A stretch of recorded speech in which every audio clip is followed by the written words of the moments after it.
సుదీర్ఘకాలం ఫారెస్ట్ డిపార్ట్మెంట్లో పనిచేస్తూ ప్రజల్లో అడవులకి అదేవిధంగా పర్యావరణం పట్ల ఎక్కువ అవగాహన కల్పించడంలో ఆయన ఎక్కువ ఇంట్రెస్ట్ చూపిస్తారు.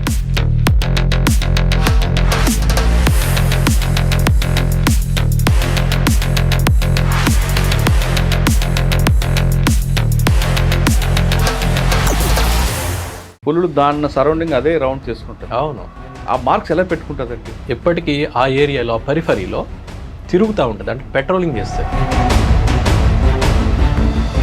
సో వీటి కారణంగా బయట నుంచి వచ్చేటువంటి టైగర్ వేరే ఏదైనా ఉంటే ఇక్కడ ఆల్రెడీ ఈ ఇండైరెక్ట్ ఎవిడెన్సెస్ అంటాం వీటిని చూస్తుంది. అది చూసి అది రాదు ఇక లోపలికి. సార్ ఫుడ్ కోసం మరి దాని బార్డర్ దాటి వస్తుందా? ఒక 10 చదరపు కిలోమీటర్ల పరిధిలోనే దానికి కావాల్సినవన్నీ ఉన్నాయనుకోండి, ఇక అది బయటికి రాదు.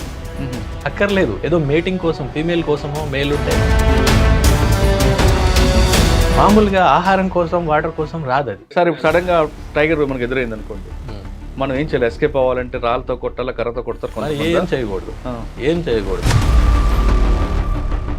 చూసి అవి రిట్రీట్ అయిపోతుంది, వెళ్ళిపోతుంది. అడవులు కాపాడితే ఏం జనానికి ఏం బెనిఫిట్, కాపాడిపోతే జనానికి ఏం నష్టం? అంటే అడవులు అంటే చెట్లే. ఆక్సిజన్ మనకు కావాల్సినటువంటి, మనకే కాదు ఏ జీవజాతులకైనా ఆమ్లజని కావాలి కదా. ఆమ్లజన్ ఉత్పత్తి చేసేది చెట్లే. కార్బన్ డైఆక్సైడ్, ప్రతి జీవి కార్బన్ డైఆక్సైడ్ని వదులుతుంది. వదిలినప్పుడు ఆ కార్బన్ డైఆక్సైడ్ని తీసుకొని గాలిని శుభ్రం చేసే పని చెట్లే చేస్తాయి. జీవ వైవిధ్యానికి నిలవులు అనమాట. జీవ వైవిధ్యం అంతా అందులోనే ఉంటుంది. జీవ వైవిధ్యం అంటే అన్ని రకాల జంతువులు, అన్ని రకాల చెట్లు, అన్ని రకాల జాతులు ఉండడం. అడవులు వన్యప్రాణులను కాపాడడంలో ప్రభుత్వాలు పౌరుల బాధ్యత ఏమిటి? అటవీ శాఖ విధి ఏమిటి? అడవుల్ని వన్యప్రాణులు కాపాడడం, ప్రొటెక్షన్ అనేది మా మ్యాండేట్ అనమాట. అది ఉన్నదే అందుకు. చెట్లు నరికివేత, జంతువుల వేట విషయాల్లో చట్టం ఏం చెప్తుంది? చాలా స్ట్రాంగ్గా ఉంటాయి సార్. మీరు వినే ఉంటారు, చాలా పెద్ద పెద్ద పవర్ఫుల్ పీపుల్ కూడా వన్యప్రాణుల వేటలో జైలుకి వెళ్ళిన సందర్భాలు మనం ఎన్నో చూసాం.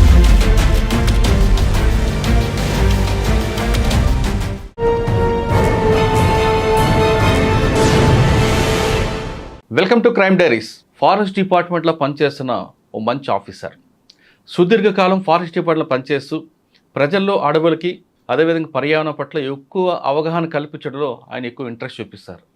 ఆయనే ఈరోజు మన గెస్ట్. పేరు ఎం రామ్మోహన్ గారు, ఫారెస్ట్ రేంజ్ ఆఫీసర్, ప్రస్తుతం అసిస్టెంట్ డైరెక్టర్ దోలపల్లి ఫారెస్ట్ అకాడమీలో పనిచేస్తున్నారు.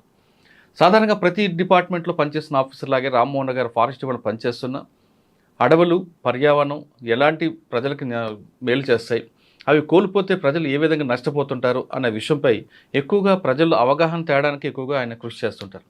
ఎక్కువ ఆర్టికల్స్ రాయడంతో పాటు పిల్లలకి ఎక్కువ అవగాహన కల్పించడం, స్కూల్స్కి వెళ్ళి క్లాసులు చెప్పడం లాంటివి ఆయన ఎక్కువ ఇంట్రెస్ట్ చూపిస్తుంటారు.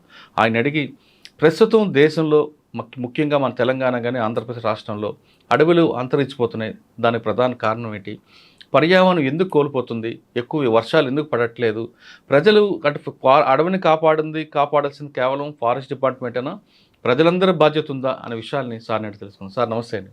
రామ్మోహన్ గారు, సాధారణంగా ప్రతి డిపార్ట్మెంట్లో అందరూ పనిచేస్తుంటారు, వాళ్ళ డ్యూటీ వాళ్ళు చేసుకువెళ్తుంటారండి. అంటే వచ్చామని వెళ్ళామని వెళ్తుంటారు. అంటే అందరూ కాకుండా కొంతమంది మీలాంటి వాళ్ళు ఎక్స్క్లూజివ్గా ఉంటారు.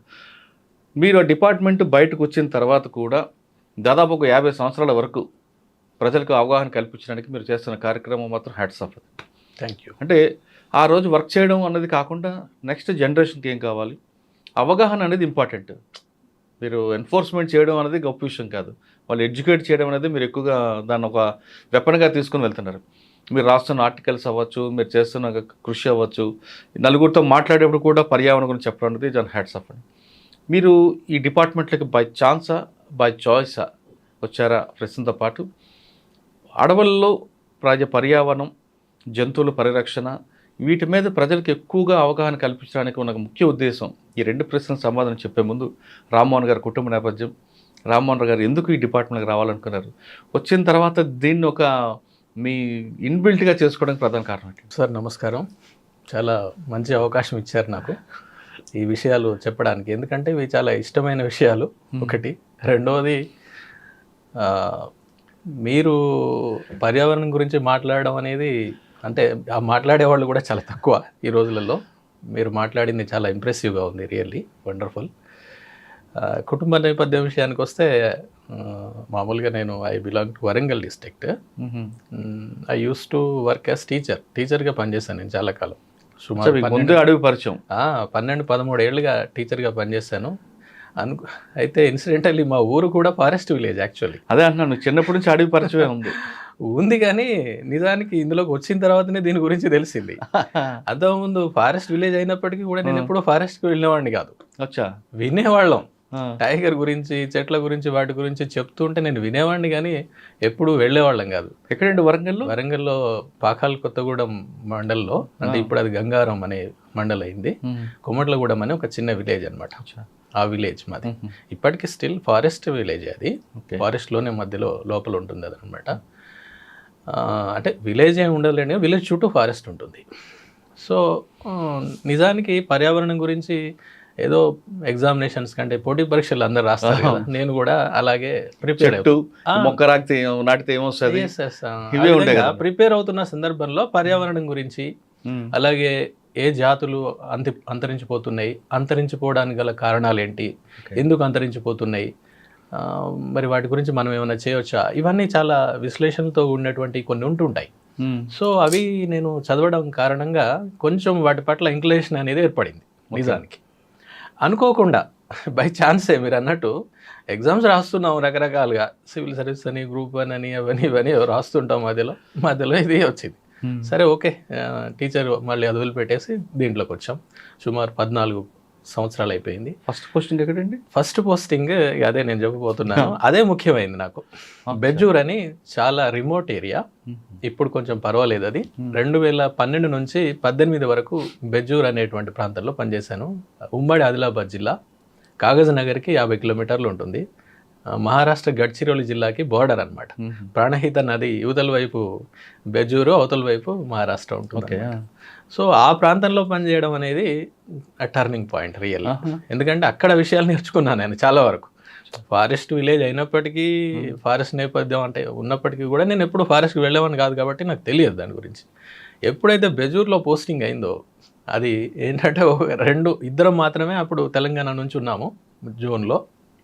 మా జోన్లో అంటే 4 జిల్లాలకి, పాత జిల్లాలు నేను చెప్పేది, దాంట్లో ఉన్న పోస్ట్ అనమాట అదంతా, జోనల్ వైజ్ పోస్ట్.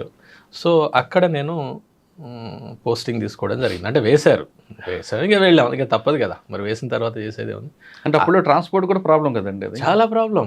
అది ఎలా ఉండేదంటే, మీరు సిర్పూర్ కాకినాడ ఒకటి బస్సు, అక్కడ నుండి ఇంకొకటి ఆటోలు, ఇవన్నీ రకరకాల అన్ని వాహనాలు వాడి ఉంటారు, ఎడ్ల బండి సహా. కాకపోతే ఏంటంటే రేంజ్ ఆఫీసర్ కాబట్టి జీప్ ఉంటుంది. జీప్ ఉంటుంది మనకి తప్పనిసరి. ఇప్పుడు కాగజ్నగర్ వరకు ట్రైన్ వెళ్ళి, అంటే ఢిల్లీ రూట్ అనమాట అది కాగజ్నగర్, అక్కడ నుంచి బెజ్జూర్కి వెళ్ళిపోతాం. 50 నుంచి 55 కిలోమీటర్లు ఉంటుంది అది. అంటే 2-3 రూట్లు ఉంటాయి దానికి. అక్కడ వెళ్ళడం అనేటువంటిది, నిజంగా అక్కడ నేర్చుకోవడం అనేటువంటిది, అదే అల్టిమేట్. యాక్చువల్లీ అదే మన ఫౌండేషన్ అనమాట. అంటే నేను అలా అనుకుంటాను. ఎందుకంటే ఒక 2-3 విషయాలు చెప్తాను నేను. ప్రధానంగా అడవులు నాశనం కావడం, పోడు వ్యవసాయం, లేకపోతే ఇంకా అంటే జనాల యొక్క అవసరాల మేరకు అడవిని పూర్తిగా డిస్ట్రాయ్ చేసేసి, నరికేసి పోడు చేసుకోవడం ఒకటి, అడవులు పోవడానికి. రెండవది జంతువుల వేట. విపరీతమైన జంతువులు ఉంటాయి రకరకాలుగా, దుప్పులు, జింకలు, ఈవెన్ ఇప్పుడు టైగర్లకు కూడా రాష్ట్రంలో ఒక అమరాబాద్తో పాటు, అమరాబాద్ నల్లమల్ల ఫారెస్ట్తో పాటు అత్యధికంగా టైగర్లు ఉన్నటువంటి ప్రాంతం కాగజ్నగర్. పక్కన తడోబా కూడా ఉంది కదా. తడోబా ఉండడం దీనికి ప్లస్ పాయింట్. తడోబాలో ఏమైందంటే, తడోబాలో ఉన్నటువంటి ప్రాక్టీసెస్, వన్యప్రాణి మేనేజ్మెంట్ ప్రాక్టీసెస్ చాలా అద్భుతంగా ఉంటాయి. అది అందరూ ఒప్పుకోవాల్సినటువంటి విషయం. దాని కారణంగా అక్కడ పుల్ల సంఖ్య బాగా పెరిగిపోయింది. పుల్లు అనేటువంటివి ఏంటంటే టెరిటోరియల్ యానిమల్ అనమాట. అది అంటే దానికి ఒక 10 చదరపు కిలోమీటర్లు, 20 చదరపు కిలోమీటర్లు, 50 చదరపు కిలోమీటర్ల ఏరియాలో అది ఒకటే టైగర్ ఉంటుంది. అది దాని సామ్రాజ్యం. అయితే ఈ టైగర్ల సంఖ్య పెరిగిపోవడం వలన, సార్ చిన్న టాపిక్, మీరు పులులు అన్న విషయం తీసుకొచ్చారు. పులులు దాని సరౌండింగ్ అదే రౌండ్ చేసుకుంటుంది. అవును. ఆ మార్క్స్ ఎలా పెట్టుకుంటుందండి? విషయం ఏం చేస్తుందంటే, ఆ ఏరియాని అది ఎప్పుడు కూడా కాపాడుకుంటూ ఉంటుంది. ఓకే, అది ఎట్లా కాపాడుకుంటుంది అంటే, ఎప్పటికీ ఆ ఏరియాలో, ఆ పరిఫరీలో తిరుగుతూ ఉంటుంది. అంటే పెట్రోలింగ్ చేస్తుంది. మనం పెట్రోలింగ్ అంటాం కదా, అది కూడా పెట్రోలింగ్ చేస్తుంది. చేసుకుంటూ చెట్ల మీద, అలాగే భూమి మీద తన కాళ్ళతోటి రక్కిద్ది అనమాట. గీతలు వాటర్ పెట్టుకుంటుంది. గీతలు పెట్టుకుంటుంది. అలాగే యూరినేషన్ చేస్తుంది. ఓకే, లేకపోతే మలం, ఫీకల్ మ్యాటర్, మలం విసర్జిస్తుంది. సో వీటి కారణంగా బయట నుంచి వచ్చేటువంటి టైగర్ వేరే ఏదైనా ఉంటే ఇక్కడ ఆల్రెడీ ఈ ఇండైరెక్ట్ ఎవిడెన్సెస్ అంటాం వీటిని చూస్తుంది, అది చూసి అది రాదు ఇక లోపలికి. ఫెన్సింగ్ ఉందరా రాదు. ఎస్, ఒకవేళ వచ్చిందే అనుకోండి, కొన్నిసార్లు వచ్చే సందర్భం కూడా ఉంటుంది. ఎప్పుడంటే మేల్ అయితే ఫీమేల్ని అట్రాక్ట్ చేయడం కోసం, ఫీమేల్ అయితే మేల్ని అట్రాక్ట్ చేయడం కోసం, అది అవసరం. అంటే పిల్లలు ప్రోజనీ కావాలి కదా నెక్స్ట్ తరానికి. ఇంకొకటి ఏంటంటే ఇంకోసారి కూడా రావచ్చు, ఇంకో మేల్ కూడా రావచ్చు. ఇప్పుడు దీనికంటే అది బలమైంది అన్నప్పుడు, లేకపోతే దానికి తప్పనిసరి పరిస్థితి ఇక లేదు, మరి ఇంకెక్కడ స్థలం లేదు, తప్పనిసరి ఏదో ఒక దాన్ని ఇంక్రోజ్ చేయాల్సిందే. అప్పుడు వచ్చినప్పుడు ఏమైందంటే దాని వాటి మధ్యలో ఫైటింగ్ జరుగుతుంది. జరిగి ఏది బలమైందో అది ఉంటుంది, ఆల్రెడీ ఉన్నదే బలంగా ఉందనుకోండి అది మిగిలిపోతుంది, లేనిది వెళ్ళిపోతుంది అంతే. అది ఏదైతే ఓడిపోతుందో that will leave the territory. అలా జరుగుతుంది అన్నమాట. ఆ విధంగా అవి ఎవిడెన్సెస్ని వదులుతాయి. సార్ ఫుడ్ కోసం మరి దాని బార్డర్ దాటి వస్తుందా? ఇక్కడ ఏంటంటే టెరిటరీ అనేది ఫుడ్ పైన వాటర్ మీద ఆధారపడే టెరిటరీ నిర్ణయం అవుతుంది.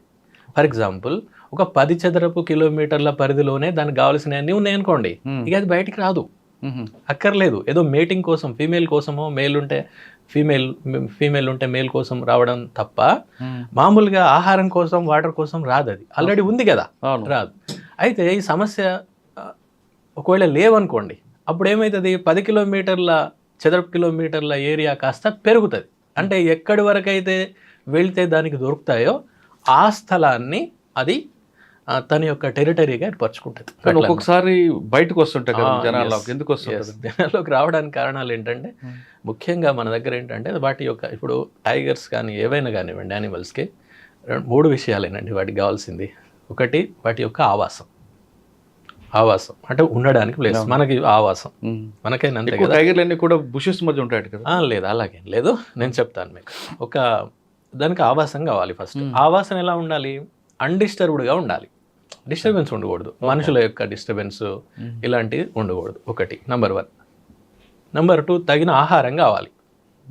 ఆహారం అంటే ఇప్పుడు టైగర్ ఉందనుకోండి, అది వారానికి ఒకటి తింటుంది, ఒక యానిమల్ కావాలి అంతే వారానికి. వారం లోపు మళ్ళీ దాని పక్క నుంచి దుప్పి జింక పోయినా అది పట్టించుకోదు, అక్కర్లేదు, కడుపు నిండితే పట్టించుకోదు. మనుషుల్లా కాదనమాట, పట్టించుకోవు, అవి అవసరం లేదు, మళ్ళీ నెక్స్ట్ వీకే తింటుంది. వారం రోజులు అంతే సార్, కొంచెం తింటుంటుందా? లేదు, ఒక్కసారి లేక 2 సార్లు తినేస్తుంది. తిన్నప్పుడల్లా ఒక 10 kgs 20 kgs తినేస్తుంది. ఇప్పుడు ఒక యానిమల్ని చంపేసింది అనుకోండి, ఫస్ట్ ఇక్కడ కొడుతుంది కదండి. ఎస్, అయితే దాన్ని కొట్టే విధానాలు కూడా ఉంటాయి. ఏంటంటే ఆ యానిమల్, ఇప్పుడు వేరే యానిమల్ అయినా కూడా అదేమి చనిపోవడానికి సిద్ధంగా ఉండదు కదా, అది కూడా రెసిస్ట్ చేస్తుంది. కాబట్టి ఆ రెసిస్ట్ చేసినటువంటి దాన్ని చంపాలంటే టైగర్ అయినా కూడా చాలా చాకచక్యంగా చేయాలి. ఎట్లా పడితే అట్లా చేస్తే దాని గిట్టలు, దాని కొమ్ములు దీన్ని తగిలితే ఇది ఇంజూరీ అయ్యి చనిపోయే అవకాశం ఉంటుంది. ఎందుకంటే ఒకసారి ఇంజూరీ అయిందంటే మనుషులాగా చూడడానికి ఇంకొకరు ఉన్నారు కదా, అది గ్రీవస్ ఇంజురీస్ అంటారు. అంటే ఎక్కువ కనుక పెద్ద ఇంజురీ కనుక అవుతే చనిపోతుంది అది. అందుకని అది చాలా జాగ్రత్త తీసుకుంటుంది.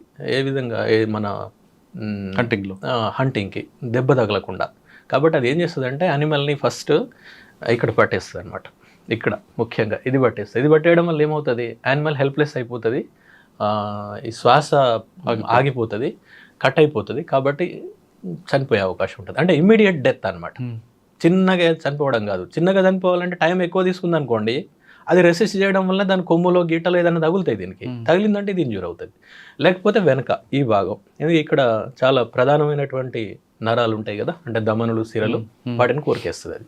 అట్లా వీటిని కొరికేయడం ద్వారా దాన్ని ఇమ్మీడియట్ డెత్కి కారణమవుతుంది అది. అప్పుడు దాన్ని పక్కకు జరిపేసి కొంచెం బుష్ల కన్నా ఏదైనా పక్కకి తీసుకెళ్ళి, అంటే కొంచెం ప్రధానంగా దారి మీదనో ఎక్కడం జరిగింది అనుకోండి, కొంచెం పక్కకి తీసుకెళ్ళి తినేస్తుంది. తినడం సార్ ఇప్పుడు ఇక్కడ ఫస్ట్ ఎక్కడి నుంచో తింటుందా? లేదు, అది ఓపెన్ చేయడం వెనక నుంచి ఓపెన్ చేసి తింటుంది. వెనక భాగం, ఇక్కడ థైస్ భాగం ఉంది కదా, బ్యాక్, ఆ బ్యాక్ దగ్గర ఓపెన్ చేస్తుంది. అంటే టైగర్ యొక్క ప్రధాన లక్షణం అన్నట్టు అది. అలా తిన్నది అని అంటే అది టైగర్. ఎందుకంటే అక్కడే ఆ పార్ట్ నుంచి అంటే అదేంటంటే మోస్ట్లీ ఇప్పుడు మాంసం తింటదండి అంతే. అక్కడ నుంచి స్టార్ట్ చేస్తుంది, మాంసం తింటది, ఇక్కడ ఓపెన్ చేస్తుంది అన్నట్టు అది. ఇప్పుడు పొట్ట ఇదంతా మాంసం ఉండదు కదా, అవన్నీ ఏంటి పొట్ట, పేగులు, అవన్నీ అవి తినదు అది. అదే లెపర్డ్ లాంటివి అంటే ఎట్లా పడితే అట్లనే తింటాయి అవి, వాటి ఆహారపు అలవాట్లు వేరే రకంగా ఉంటాయి. కానీ టైగర్ విషయంలో అట్లా కాదు, మాంసమే తింటది అది. ఈ ఇంటెస్టైన్స్ వీటిని తినదు, వదిలేస్తుంది, తినదు అవి. ఇది మీరు అన్నారు కదా, నేను కరెక్ట్ చెప్తాను. ఎలా అంటే ఇప్పుడు ఒక టైగర్ దాన్ని తినేసింది అనుకోండి, తినేస్తే ఏం తింటుంది, జస్ట్ మాంసం వరకు తినేస్తుంది, మాంసమే అంతే, మిగిలినవి ఏవి తినదు, తినేస్తుంది వెళ్ళిపోతుంది. ఆ ఒక రోజు ఈ రోజు తిన్నది, ఫర్ ఎగ్జాంపుల్ ఒక క్యాటిల్ను లేకపోతే ఒక పెద్ద నీళ్ళగాయ అనుకోండి, మనుబోతు అంటే దాదాపు అది 100-150 కేజీల దాకా వరకు ఈజీగా ఉంటుంది, చాలా పెద్దగా ఉంటుంది. అందులో ఒక 20 కేజెస్ వరకు తినేస్తుంది అది ఒకే రోజు, ఒకసారి ఎట్ ఏ టైం తినేస్తుంది, కూర్చుంటే తినేస్తుంది. తెల్లారి మళ్ళీ వస్తుంది second time or third time, then it will come and it will eat the remaining meat పార్టే క్లియర్గా అంటున్నా నేను, తినేస్తుంది వెళ్ళిపోతుంది. మొత్తం అయిపోదు కదా, ఇంకా ఎముకలు ఉంటాయి, ఇంకా కొంచెం అక్కడక్కడ మిగిలిన మాంసం ఉంటుంది, ఇంటెస్టైన్స్ ఉంటాయి, అన్నీ ఉంటాయి. నెక్స్ట్ చిన్న కార్నివోర్స్ ఉంటాయి కదా, కుక్కలు, అడవి కుక్కలు, లేకపోతే తోడేలు, లేకపోతే పెద్ద నక్క, ఇలాంటివన్నీ వచ్చేసి మిగిలిన పార్ట్ తినేస్తాయి. అంతకంటే ముందు లేపాడు ఉందనుకోండి ఆ ప్రాంతంలో, లేపాడు వచ్చేసి ఆ ఇంటెస్టైన్స్ అట్లాంటివి తినేస్తాయి. లేపాడు అంటే చిరుతపులి, అవును, చీతా వేరు చిరుతపులి వేరు. చీతా ఇప్పుడు ఈ మధ్యలో రీఇంట్రొడ్యూస్ చేశారు, అది కాదు, చిరుతపులి, చిరుతగండు అంటారు మామూలుగా, అది తినేస్తుంది. అంటే అది కూడా హంట్ చేసి తింటుంది. నెక్స్ట్ ఇంకా మిగిలిపోయినాయి ఎముకలు ఉంటాయి, ఎముకల్ని తినడానికి కూడా ఇంకో యానిమల్ ఉంటుంది. ఓకే, హైనా అంటాం మనం, హైనా అనే పేరు మీరు ఏగోలం అంటారు దాన్ని, ఏగోలం ఇక రకరకాల పేరు, కోండ్రీస్ అని కూడా అంటారు. ఓకే, ఇప్పుడు మీరు లయన్ కింగ్ అనే సినిమాలో అందులో విలన్స్గా ఉంటాయి అవి, హాలీవుడ్ సినిమా ఉంది, చాలా ఉంటాయి. అది ఎముకల్ని తింటుంది, దాని యొక్క డైటే ఎముకలు. అందుకనే దాని యొక్క జాస్ చాలా గట్టిగా, చాలా వెరీ స్ట్రాంగ్గా, పెద్దగా ఉంటాయి. ఎందుకంటే ఎముకల్ని నమలడానికి. అంటే చూడండి, ఇకోసిస్టంలో, ఆవరణ వ్యవస్థలో ఒక యానిమల్ని చంపితే టైగర్ నుంచి హైనా వరకు ఇన్ని తింటాయి అన్నమాట. సో హైనాతో ఆగకుండా రాబందులు కూడా తింటాయట కదా. మీరు బాగా అడిగారు. అసలు నేను మొదలు పెట్టాల్సింది దాంతోటే, ఎందుకంటే రాబందుల మీద పనిచేశాను నేను. 4 నుంచి 5 ఏళ్ల పాటు రాబందుల మీద పనిచేశాను, రాబందుల యొక్క సంరక్షణ చర్యలు అన్నమాట. అయితే బెజూర్ అనేది ఎందుకు అంత ఇంపార్టెంట్ అంటే అక్కడ రాబందులు కూడా ఉన్నాయి. రాబందులు అనేవి ఆంధ్రప్రదేశ్ అండ్ తెలంగాణ రెండింటిలో కూడా అంతరించిపోయినాయి ఎప్పుడో. 2005-6 ప్రాంతంలోనే అప్పటి బయోడైవర్సిటీ బోర్డు ప్రకటించింది ఇక్కడ రాబందులు లేవు, ఒకవేళ ఉంటే ఎవరైనా చెప్పండి మీకు బహుమతి ఇస్తామని కూడా ప్రచురించింది. నేను అప్పుడు చదివాను కానీ దాని గురించి నాకు అంత తెలియదు, ఎందుకంటే ముందు ఇది నేను సర్వీస్లో రాకముందు. కానీ తర్వాత వెళ్ళిన తర్వాత, బెజూర్ పోయిన తర్వాత, ఇట్లా పెద్ద పెద్ద పక్షులు ఉన్నాయి ఇక్కడ అని మాట్లాడుకోవడంగా నేను విన్నాను. మా స్టాఫ్ మాట్లాడుకోవడం, బయట వాళ్ళు మాట్లాడుకోవడం విన్నాం.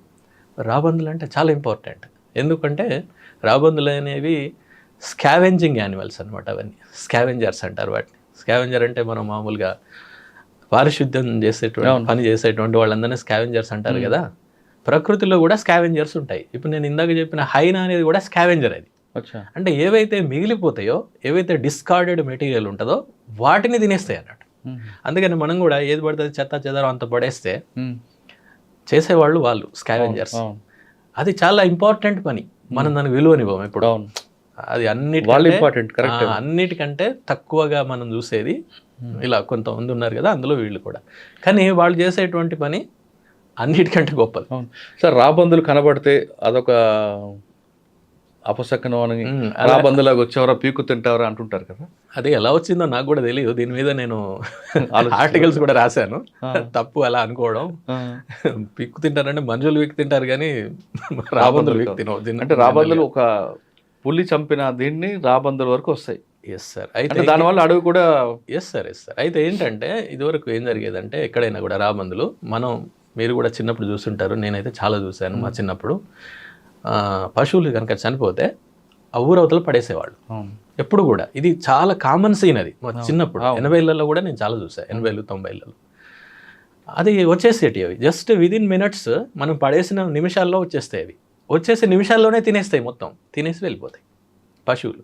అలాగే అడవుల్లో వాటి పాత్ర ఏంటంటే, అడవుల్లో కూడా కొన్ని చనిపోతాయి కదండి ఆటోమేటిక్గా. అన్ని యానిమల్స్ టైగర్లే, లెపర్డ్సే చంపడం, కొన్ని ఎలాగో చనిపోతాయి. ఆ చనిపోయినటువంటి వాటిని తినేది ఓకే మిగిలిన యానిమల్స్తో పాటు రాబందులు కూడా.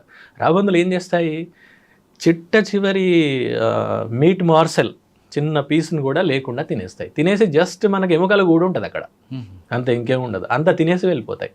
అవి ఎలా అంటే కుళ్ళిపోయినటువంటి దాన్ని కూడా తినేసి జీర్ణం చేసుకునే శక్తి వాటికి ఉంటుంది అనమాట. ఓ అంత పవర్ఫుల్ అవి. ఈవెన్ రీసెర్చ్లో తేలింది ఆంథ్రాక్స్ అంటే అందరికి ఏముంది, అది వచ్చిందంటే కథమే, పోవడమే, ఇంకేం లేదు. ఆంథ్రాక్స్ ఉన్నటువంటి మీట్ని కూడా తిన్న వాటికి ఏం కాదు, చేసుకుంటాం. ఎస్ అంత పవర్ఫుల్ అనమాట అవి. ఓకే, ఒకసారి మనం వెనక్కి వెళ్దాం సార్. పులి అన్నారు, ఒక వేట చేస్తుంది, కొంత తింటుంది, దానికి తిన్న వెంటనే వాటర్ కావాలంటే ఏం చేస్తుంది? వాటర్ అంటే అలా ఏం లేదు, వాటర్ వాటికి ఎక్కువ ఏం వాటర్ తాగవు అవి, తక్కువగానే.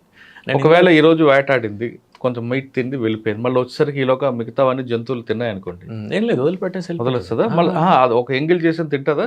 తింటాయి, అట్లేం లేదు. కాదు, పులి ఒక అటాక్ చేసింది, మీట్ పెట్టుకుంది, కొంచెం తిన్నది, మళ్ళీ ఒక్కోసారి వస్తుంది, అప్పుడు ఆల్రెడీ వేరే నక్కలు మీరు అన్నట్లు హైనాలు తిన్నాం అనుకోండి, అంటే మాంసం కనుక ఉంటే తినొచ్చు, అట్లేం లేదు. నేను ఇందాక మీకు చెప్పడంలో 3 విషయాలు ప్రధానమైనవి అన్నాను కదా. ఒకటి ఆవాసం, రెండోది ఆహారం, మూడోది నీళ్లు. ఈ 3 ఉంటే సరిపోతుంది అంతే, వాటికి ఇంకేం అవసరం లేదు. అన్డిస్టర్బ్డ్ హ్యాబిటాట్, డిస్టర్బెన్స్ లేనటువంటి ఆవాసం, మనుషులు ముఖ్యంగా. రెండోది ఆహారం, అంటే వాటికి సరిపడా జింకలు, దుప్పులు ఏమున్నాయో అవి. మూడోది నీరు. ఈ 3 ఉంటే సరిపోతుంది. ఈ అటవీ శాఖ చేసే పని ఇదే అనమాట. మనుషులు చూస్తే ఎందుకంటే దానికి ఇరిటేషన్ అంటే ఇప్పుడు సేమ్ మన వైపు నుంచి ఆలోచిస్తే కూడా అంతే కదా. మనం టైగర్ తోటి ఉండలేం కదా, టైగర్ని మనం ఉంచుకోగలుగుతామా? ఉండం కదా. అంటే వీ డోంట్ యాక్సెప్ట్ ఇట్. కానీ అది కూడా అంతే, అంటే దాని వైపు నుండి చూసినప్పుడు అంటే ఒక స్పీషీస్ వేరే కదండి, జాతి వేరే కదా. నన్ను చంపడానికి వచ్చారని అది బాగుంటుంది అంతే, తప్పకుండా భయమే, ఎవరికైనా భయమే. అంటే ఒక జాతి ఇంకో జాతిని చూసినప్పుడు ఆటోమేటిక్గా ఉంటుంది. మళ్ళీ అదే కాకుండా ఇవేంటంటే వన్యప్రాణులకు జనరల్గా ఉండేటువంటి టెండెన్సీ ఏంటంటే అవి షై యానిమల్స్ ఉంటుందన్నమాట సహజంగానే. అంటే సహజాతం, అది ఇన్స్టింక్ట్. అది సాధారణంగా ఏదో మనం కొన్ని ఇది ఈకో టూరిజం ప్రాంతాలు అలవాటు పడిపోయినవి ఉంటాయి. అలవాటు పడిపోయిన వీళ్ళు మొత్తం జనాలు అంతా జిప్సీలలో పోయి ఫోటోలు తీయడం చూస్తుంటే టైగర్ అక్కడే ఉంటుంది, అది పోదు. అది అలవాటు పడిపోయి ఉంటాయి, అంటే దానిపైన హ్యూమన్ ఇంప్రింట్ ఉంటుంది అనమాట. అవి తప్ప సహజంగా అడవిలో ఉండేటువంటివి మాత్రం ఎప్పుడు కూడా మనల్ని చూడడం కాదు, వాటి సెన్సెస్ చాలా స్ట్రాంగ్గా ఉంటాయి. అంటే వినేటువంటిది, చూసేటువంటిది చాలా స్ట్రాంగ్ ఉంటుంది. ఇప్పుడు టైగర్ కూడా మన చూపు కంటే దాని యొక్క చూపు 6 రెట్లు ఎక్కువ ఉంటుంది. 6 రెట్లు. అడవిలోకి వెళ్ళిన తర్వాత ఎక్కడి నుంచో మనం చూస్తుంది, గమనిస్తుంది, చాలా ఈజీగా తెలిసిపోతుంది వాటికి. ఇప్పుడు మీరు కుక్కను, పిల్లిని మీరు గమనించండి, అది అక్కడే ఉంటుంది, దాని చెవిని ఇట్లా తిప్పుతూ ఉంటుంది, చూసారా మీరు? రాడార్ లాగా అలా ఉంటుంది అది. అంటే they get lot of information by listening very carefully and their senses are very strong అట్లా అనమాట. అందుకని చాలాసార్లు మనకు కనబడదు టైగర్, మనం చూడడానికి వెళ్తాం, కానీ అది మనల్ని చూసి సాధారణంగా అవి పలాయనం వెళ్ళిపోతాయి. ఎందుకంటే ఫారెస్ట్ డిపార్ట్మెంట్ పనిచేసిన వాళ్ళకి టైగర్ చూడాలని కోరుకుంటుందట, చూస్తేనే వాళ్ళకి ఆ డిపార్ట్మెంట్లో పని చేస్తామని ఒక తృప్తి ఉంటుంది అంటుంటారు. వాస్తవం అంటారా? కానీ అట్లా అనుకోవద్దు ఇప్పుడు కూడా, ఎందుకంటే అది మనల్ని చూడాలని ఇప్పుడు అనుకోదు. నిజంగా ట్రూ ఆఫీసర్ ఎవరు కూడా అట్లా అనుకోరు. కాకపోతే మానవ సహజం జీల్ ఉంటుంది కదా, చూడాలి అనేటువంటి. మనం వాటి గురించి పనిచేస్తాం, అంతేగాని వాటిని చూడడం కోసం వెళ్ళడం అనేది కూడా కరెక్ట్. సడన్ గా టైగర్ మనకు ఎదురైంది అనుకోండి, మనం ఏం చేయాలి? ఎస్కేప్ అవ్వాలంటే రాళ్ళతో కొట్టాలా, కర్రతో కొడతారు? ఏం చేయకూడదు. అవి ఎప్పుడు కూడా మన మీదకి రావు. ఓకే, ఇందాక మనం చెప్పుకున్నట్టుగా వాటి యొక్క భయం వాటికి ఉంటుంది, చూసి అవి రిట్రీట్ అయిపోతుంది, వెళ్ళిపోతుంది. ఓకే, అప్పుడప్పుడు ఈ జరిగేటువంటివి ఎలా జరుగుతుంటే సడన్ కాన్ఫ్రంటేషన్ అనమాట. అంటే టక్న ఇప్పుడు ఆ మూల నుంచి అది వస్తుంది, ఈ మూల నుంచి మనం వెళ్తాం, కొన్ని అడుగుల తేడానే ఉంటుంది. ఉండేసరికి ఏం చేయాలో పాల్పోక మీద పడతాయి అన్నమాట. అలాంటి సందర్భాలే ఎక్కువ. ఎందుకంటే అసలు ప్రధానంగా ఒక విషయం ఆలోచించాలి, వాటి యొక్క ఆహారము అంగిలేట్స్ అంటాం, అంటే దుప్పులు, జింకలు, గిట్టలు ఉన్నటువంటి జంతువులు, వాటి ఆహారం అది వాటి యొక్క మెయిన్. మనిషి కాదు, మనిషి ఆహారం అయితే మనుషులు మిగిలేవాళ్ళ? మిగిలేవాళ్ళు కాదు కదా, కాదు, వాటిని తింటుంది అది. ఇలా మరణాలు లేకపోతే ఇంజురీస్ జరగడానికి కారణం ఏంటంటే సడన్ కాన్ఫ్రంటేషన్. లేకపోతే కొన్ని యానిమల్స్ అండి చాలా తక్కువ, అది కొన్ని ఏం చేయలేనటువంటి స్థితిలో, అంటే గిట్టలు ఉన్నటువంటి జంతువులు, దుప్పుల్ని కూడా అవి పట్టలేని స్థితికి చేరిపోతాయి కొన్నిసార్లు, డిసీజ్ కారణంగా, ఓల్డ్ ఏజ్ కారణంగా. అవి కొన్నిసార్లు ఇట్లా మ్యాన్-ఈటర్గా మారుతాయి. అట్లాంటి వాటిని మ్యాన్-ఈటర్ అంటారు. కానీ అట్లాంటివి రేర్. అది ఒకవేళ అలాంటివి ఉంటే మనం వన్యప్రాణి చట్టం 1972 ప్రకారం చీఫ్ వైల్డ్ వార్డెన్ అని ఉంటారు. అంటే ఇక్కడ ఉన్న వన్యప్రాణుల మొత్తానికి ఫారెస్ట్ డిపార్ట్మెంట్లో his the boss. He will give orders to shoot it. అచ్చా, అంతే, ఏం లేదు అందులో. ఎందుకంటే జాతి యొక్క సంరక్షణ ఇంపార్టెంట్. ఇక్కడ మ్యాన్ ఈటర్ అని ఎలా మనం ఐడెంటిఫై చేయాలి? దానికి కూడా ప్రోటోకాల్స్ ఉంటాయి. ఇష్టం ఉన్నట్టుగా చేయడం కాదు. ఓ పలానా పులి ఇలా మారింది అని అంటే నిజంగా అదే జరిగిందా దాన్ని, ఎందుకంటే అన్నీ ఒకేలాగా ఉంటాయి. అవును. వాటికి ఏం చేస్తారు, కెమెరా ట్రాపింగ్ చేస్తారు. అంటే ఇట్లా ఇప్పుడు మీరు ఎలాగైతే కెమెరాలు పెట్టారో మేము అడవిలో కెమెరాలు పెడితే ఆ దారిలో వెళ్తున్నప్పుడు అది ఇన్ఫ్రారెడ్ రేస్ తోటి యాక్టివేట్ అయ్యి కొన్ని అది ఇమేజ్ క్యాప్చర్ చేస్తుంది. చేసినప్పుడు దాని మీద ఉండే లైన్స్ ఉంటాయి, వాటిని మేము స్ట్రైప్స్ అంటాం. స్ట్రైప్స్, ఆ స్ట్రైప్స్ ఒకదానికి ఉన్నది ఇంకో దానికి ఉండదు ప్రపంచంలో దేనికి కూడా. మనకు ఫింగర్ ప్రింట్ ఎట్లానో దానికి అట్లా. అవునా? అట్లా మూడే కనిపిస్తుంటాయి. మూడు కాదు, ఆరెంజ్ ఆరెంజ్ ఉంటుంది కదా, బ్లాక్ లైన్స్ ఉంటాయి, ఆరెంజ్ ఉంటాయి. ప్యాటర్న్ ఎట్లా ఉంది, వంకలు ఉందా, నిలువుగా ఉందా, అడ్డం ఎట్లా తేడా ఉంటాయి అవి. తేడా ఉంటుంది. ఆ అడ్డంగా ఉండవు, అన్నీ ఇట్లా నిలువుగా ఉంటాయి. ఆ ఉన్నటువంటి ప్యాటర్న్ నేను మీకు చెప్పాను కదా, యూనిక్ అనమాట. ఒక టైగర్కి ఉన్నటువంటిది అదే, మళ్ళీ ప్రపంచంలో ఇంకోటి దానికి ఉండదు.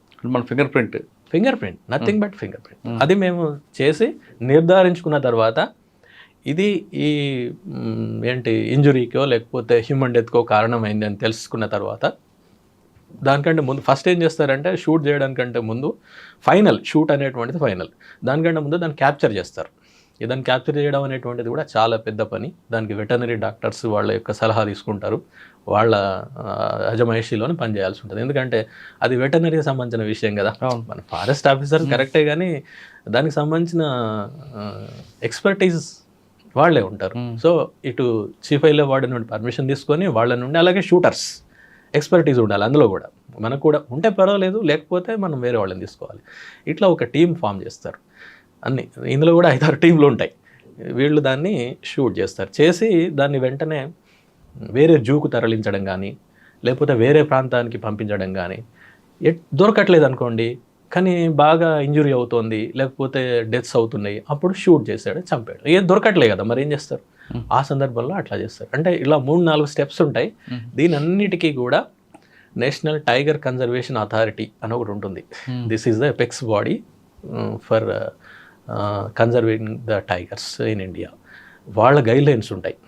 ఆ గైడ్లైన్స్ ప్రకారం నిర్ధారించిన తర్వాతనే నిర్ణయం తీసుకొని దాన్ని క్యాప్చర్ చేయాల్సి ఉంటుంది. ఓకే, అంతేగాని వేరే రకంగా చేయలేము. అది నెక్స్ట్ మనం బ్యాక్ వెళ్దాం బెజ్జంకి. బెజ్జంకిలో బెజ్జూరు రాబందులు అన్నాం కదా. ఈ రాబందులు నాకు పెద్దగా ఉంటాయి అని అన్నారు. అన్న తర్వాత వాటిని ఇక్కడ ఏమంటారు అంటే రాగబందులే అంటారు అన్నారు. రాగబందులు అంటే బహుశా రాబందులు అయి ఉంటాయి. వీళ్ళు లోకల్గా మారుతుంటాయి కదండి. ఇప్పుడు మన మండలికాల్లో పేర్లు రకరకాలు ఉంటుంటాయి. మండలికమే కాకుండా స్థానికంగా కూడా కొన్ని మార్పులు జరుగుతుంటాయి భాషలో, మాటల్లో. బహుశా ఇది అయ్యి ఉండొచ్చు. నేను అడిగిన వాళ్ళని ఎంత పెద్దగా ఉంటుంది ఏంటి అంటే, సార్ ఇంత పెద్దగా ఉంటుంది, చాలా పెద్దగా ఉంటుంది. సరే వెళ్దామని ఇక ఆ ప్రాంతానికి వెళ్ళాం. ఎందుకంటే అది నేను చేస్తున్నటువంటి ప్రాంతంలోనే ఉంది. అరే అది ఇంకా పెద్ద విషయం కదా, ఇంకెక్కడికో వెళ్ళడం కాదు, నేను చేస్తున్నటువంటి దాంట్లోనే ఇది ఉంది అని just I came to know within few months. ఒక 2-3 నెలల తర్వాత వెళ్ళి చూసాం. ఫస్ట్ కనిపించలేదు, కానీ తర్వాత వెళ్ళినప్పుడు వి గాట్ ఫోటోగ్రాఫ్. నాకు ఒక చిన్న కెమెరా ఉండేది, నేను తప్పనిసరి కెమెరా క్యారీ చేస్తాను తప్పనిసరి. ఈవెన్ బర్డ్ వాచింగ్ కానీ, బర్డ్స్ గురించి పనిచేయడం, బర్డ్స్ చెక్ లిస్ట్ తయారు చేసాం. ఒక 250 స్పీషీస్ని మేము ఐడెంటిఫై చేసినాం ఆ ఏరియాలో. 250 జాతులు అట్లా ఉంటాయి, ప్రతి చోట ఉంటాయి. సో ఆ విధంగా నేను మొదలు పెట్టడం దీంతో అయిందనమాట. ఇక వెళ్ళిన తర్వాత చూసిన తర్వాత ఇంకేముంది, అది పెద్ద న్యూస్. అది హిందూలో చాలా పెద్ద న్యూస్. మీరు ఇప్పుడు బెజ్జూర్ ఫారెస్ట్ అని కొడితే మీకు హిందూ పేపర్లో 30-40 స్టోరీస్ వస్తాయి హిందూలో. అంటే I use to have contacts with Hindu correspondents. ముఖ్యంగా ఇక్కడ చెప్పాల్సింది హర్పాల్ సింగ్ గారు, అక్కడ ఉమ్మడి ఆదిలాబాద్ చూసేవాళ్ళు. ఆయన రిటైర్ అయిపోయారు నౌ హిందూ నుండి. ఆయన దీనికి కావాల్సిన ప్రచారం అంతా తీసుకొచ్చి పెట్టారు. లేకపోతే ఆయన అంత పెద్ద లెవెల్లో, నేషనల్ లెవెల్లో దాన్ని న్యూస్ చేయలేకపోతే జనానికి తెలిసేది కాదు. అంతే కదా. మీరు ఏదైనా ఇప్పుడు మీ ద్వారా తెలుస్తుంది, జనానికి తెలుస్తుంది. తెలవడం అనేది చాలా ఇంపార్టెంట్. మీరు ఇందాక అన్నారు కదా, అవగాహన, ఇది చాలా అంటే చాలా ఇంపార్టెంట్. అక్కడనే చాలా వరకు ఆగిపోతాయి నేరాలు, అక్కడే ఆగిపోతాయి. ఏవైనా కూడా తెలిసిన తర్వాత హాని చేయరు, చాలా వరకు తెలియకనే చాలా వరకు జరుగుతుంటాయి. తెలిసి కూడా చేశారంటే ఇక అప్పుడు చట్టం తన పంచాంతం చేసుకోవాలి, అంతే. ఇక అది ఉంటుంది. అయితే అక్కడ ఇది తెలిసిన తర్వాత నేను హర్పాల్ సింగ్ గారు కూడా చెప్పాను, లోకల్గా ఉన్నటువంటి వాళ్ళకి చెప్పేస్తే అది చాలా పెద్ద న్యూస్.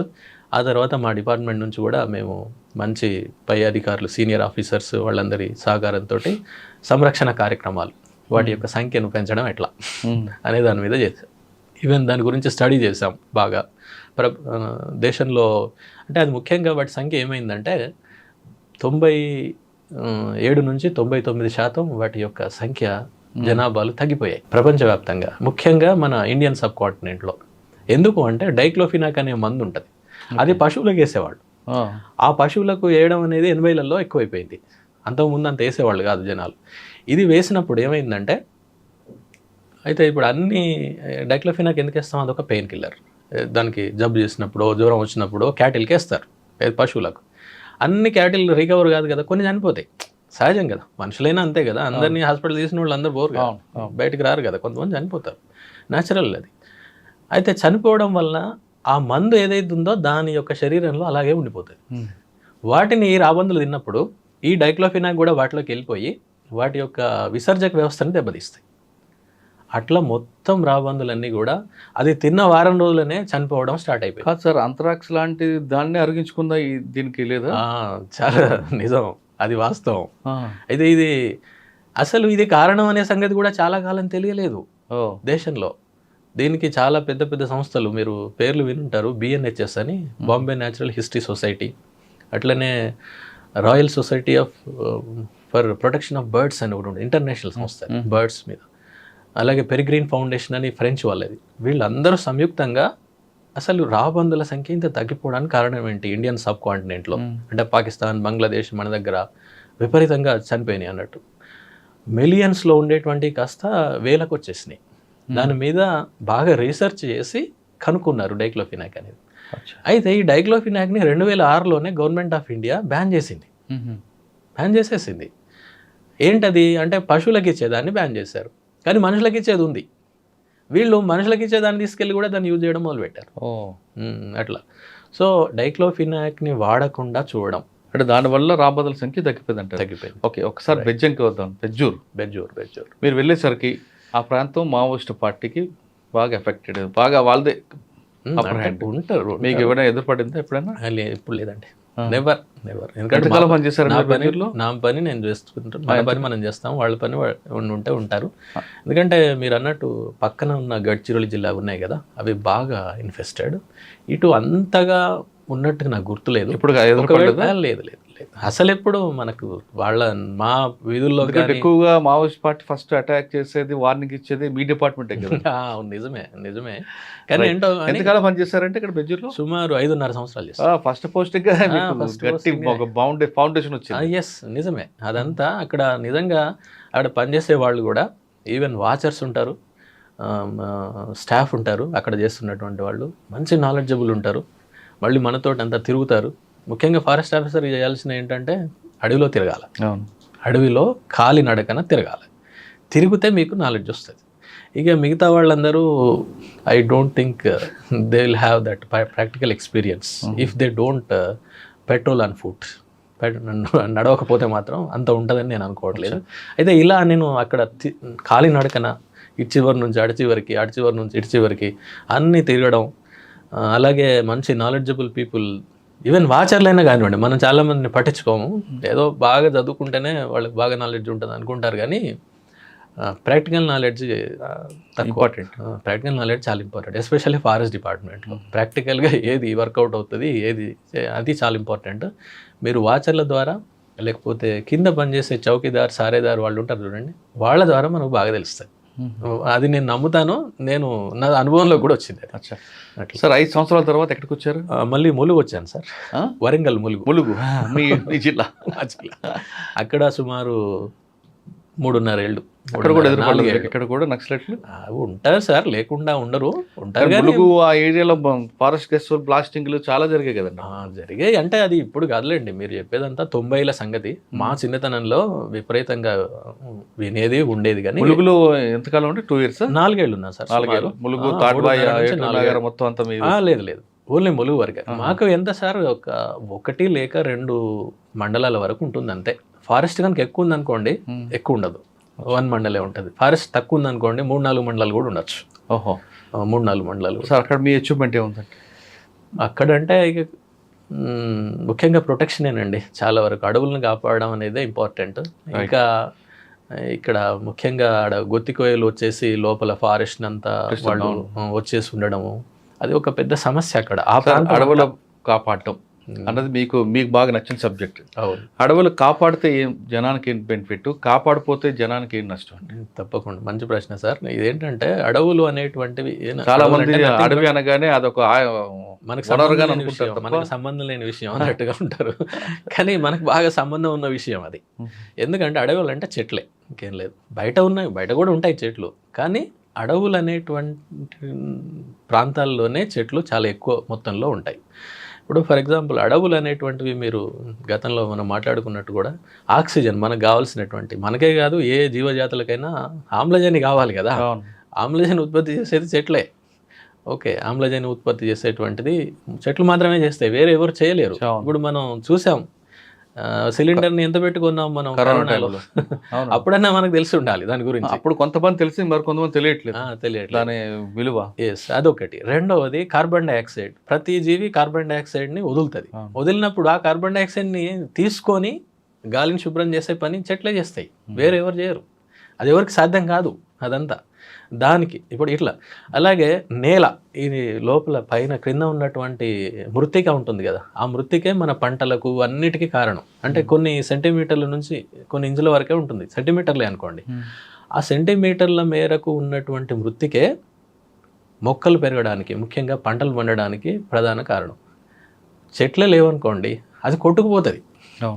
వేల సంవత్సరాలుగా, మిలియన్ల సంవత్సరాలుగా ఏర్పడినటువంటి మృత్తిక చెట్ల యొక్క ఆచ్ఛాదన కనుక పైన లేకపోతే అది కొట్టుకుపోతుంది. అది కొట్టుకుపోయిందంటే మనం ఎన్ని కష్టాలు పడ్డా కూడా పంటలు పండవు.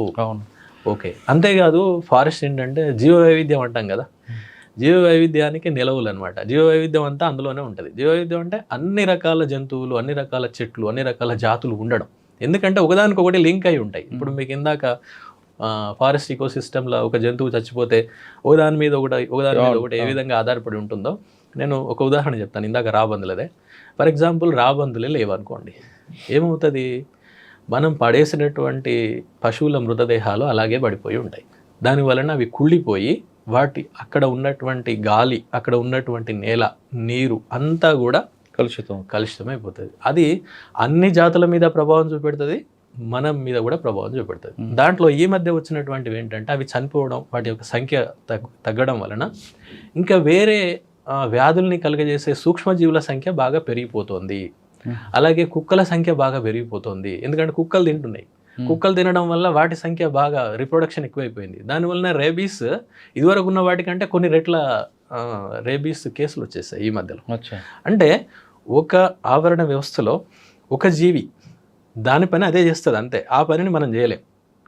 ఓకే, అంటే ఆవరణ వ్యవస్థలో ప్రతి జీవి చేసేటువంటి పని చాలా ముఖ్యమైనది.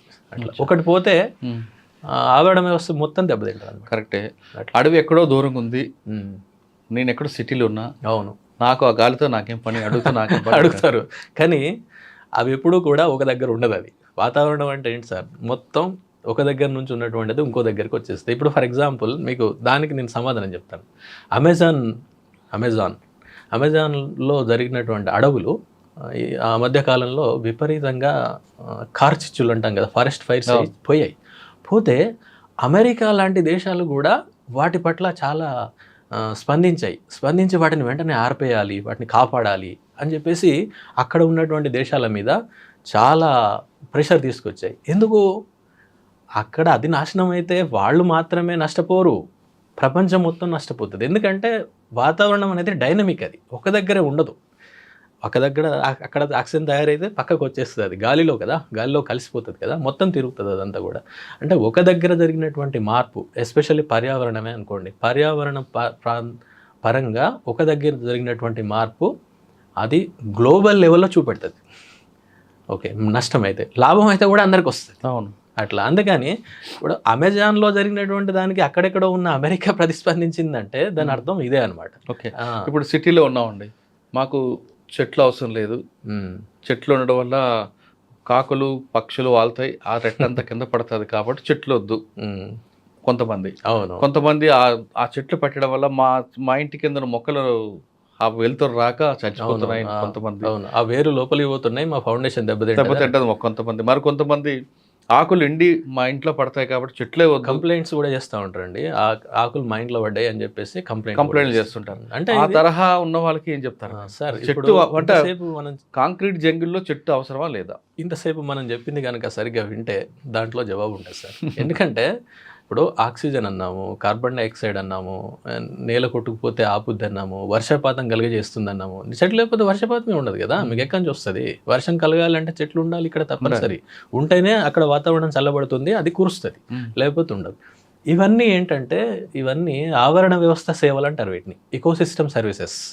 ఈ ఇకోసిస్టమ్ సర్వీసెస్ అనే దానికి విలువనివ్వం మనం, అది వచ్చిన ప్రాబ్లం. ఇప్పుడు మనం ఎప్పుడు కూడా ఒక చెట్టుని ఆర్థికంగా చూడడం అంతే. ఆర్థికంగా దాన్ని కోస్తే దాని నుంచి వచ్చేటువంటి కలుపుతోటి మీరు ఏం చేస్తారు అంతే. అట్లా చూడడం కంటే ఇప్పుడు మనం ఇందాక చెప్పుకున్నటువంటి అన్నిటికీ లెక్కలేస్తే ఎంత కావాలి చెప్పండి? అది కోట్లలో ఉంటుంది. ఒక 50 సంవత్సరాల చెట్టు అది ఇచ్చేటువంటి ఎకోసిస్టమ్ సర్వీసెస్కి లెక్కలు కనుక కడితే కోట్లలో ఉంటుంది. అయితే ఇదంతా కూడా మన దురదృష్టవశాత్తు మన దగ్గర లేదు, కానీ వెస్టర్న్ కంట్రీస్లో వచ్చేసింది అది. ఇప్పుడు అమెరికా లాంటి దేశాల్లో వాళ్ళు ఏం చేస్తారంటే ఒక పీస్ ఆఫ్ ల్యాండ్లో ఫారెస్ట్ కనుక ఉంటే ఆ ఎకోసిస్టమ్ సర్వీసెస్కి అంతా లెక్కలు కడతారట.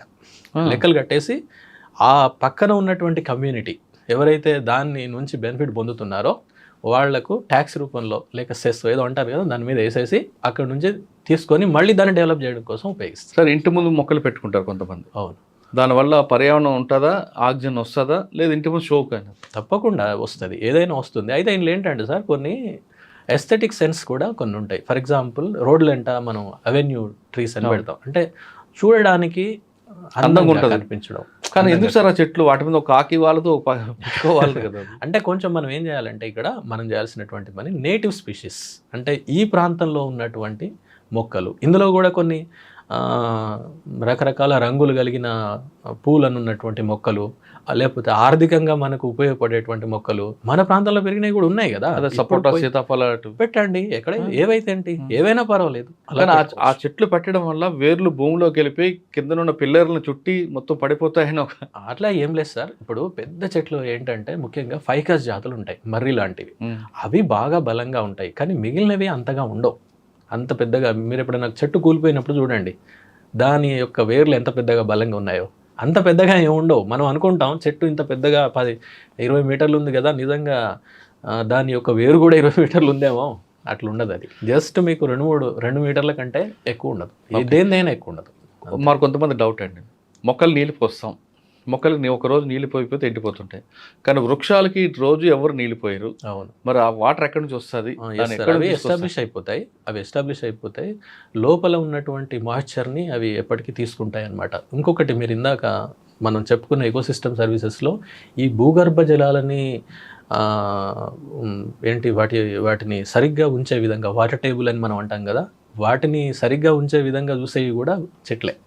ఒకవేళ మీకు అక్కడ ఏమి చెట్ల యొక్క ఆచ్ఛాదన లేదనుకోండి, వర్షం పడదు. వర్షం పడకపోతే లోపలికి పోదు కదా, ఏది పోయేది లేదు కదా అక్కడ.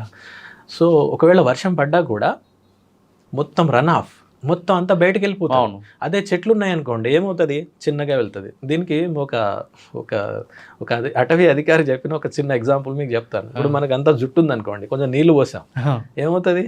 వెంటనే కారో ఏం లేదు గుండె అయిపోయింది, మనం పోసాం, ఏమవుతుంది? వెంటనే మీరు ఏ డ్రాప్ కూడా అక్కడ ఆగుదా? అంటే కామన్ మ్యాన్కి తెలిసే విధంగా ఆయన ఒక చిన్న వీడియో కూడా నేను చూసా. అది చాలా అంటే స్ట్రైట్గా వెళ్ళిపోయింది విషయం. మనం దాని గురించి పావుగంట మాట్లాడాల్సిన అవసరం లేదు, సింపుల్గా. ఈ విధంగా చెట్ల యొక్క వేళ్ళు ఈ మాయిశ్చర్ని పట్టి ఉంచుతాయి అన్నమాట. అవును. సో వచ్చే వర్షం కూడా ఆ నీటిని ఒడిసి పట్టుకునేటువంటిది, అలాగే భూమిలోకి ఇంకే విధంగా చూసేటువంటిది చెట్లే చేస్తాయి. అందులో అడవే చేస్తుంది, వేరే ఏవి చేయవు. కాబట్టి ఎక్కడైతే అడవి ఉండదో అక్కడ మీకు భూగర్భ జలాలు కూడా తక్కువ ఉండే అవకాశం ఉంటుంది. అంటే ఎక్కడైనా సరే అడవిని పోషించాలి, మనం కాపాడాలి మనం. తప్పకుండా.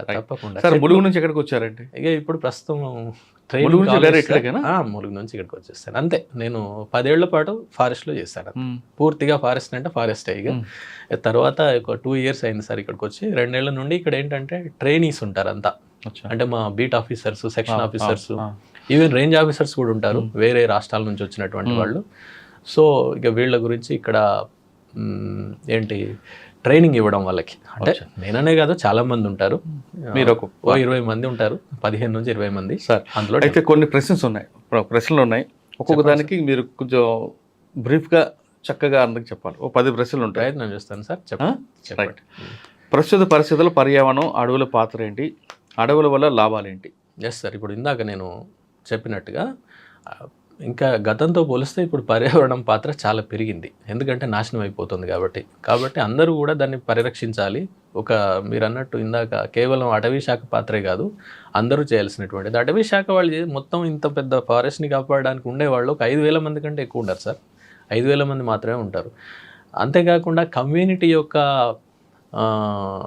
తోడ్పాటు లేకుండా మనం ఏం చేయలేం. ఇప్పుడు ఫర్ ఎగ్జాంపుల్ ఒక ప్రాంతంలో నేను పనిచేశాను, అక్కడ 260 చదరపు కిలోమీటర్ల మేర ఫారెస్ట్ ఉంటుంది, 26,000 హెక్టార్లు. ఓకే, 26,000 హెక్టార్లను 12 మంది, 5,000 మొత్తం రాష్ట్రానికి చెప్పాను సార్. మేము ఉండేది 12 మంది ఉండేవాళ్ళం అప్పుడు.